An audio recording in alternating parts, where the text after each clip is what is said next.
વિપુલ ચૌધરી દ્વારા આપવામાં આવેલું નિવેદન બિલકુલ અયોગ્ય છે. ગુજરાતના તમામ સમાજો કે ભારતના તમામ સમાજો પોતપોતાના સમાજ માટે હિતનું કાર્ય અને સમાજની ચિંતા કરતા હોય છે. ક્યાંક નાની મોટી ભૂલો થતી હોય તો સમાજ જ એનું સુધારણા અને એના માટેના યોગ્ય પગલાઓ લેતા હોય છે.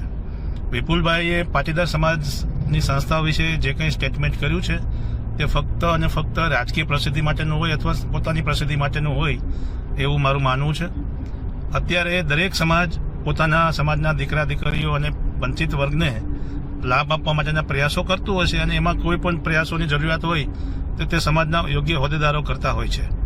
વાત રહી પૈસાવાળાની અને પૈસાના માટેની, તો દરેક સમાજમાં બે વર્ગ હોય છે, એક પૈસાદાર વર્ગ અને એક મધ્યમ અને જરૂરિયાતવાળો વર્ગ. તો બંનેના રસ્તાઓ અલગ હોય છે અને મધ્યમ વર્ગને જ પૈસાવાળો વર્ગ મદદ કરતો હોય છે. એટલે આ બાબત પણ વિપુલભાઈની બિલકુલ ખોટી છે.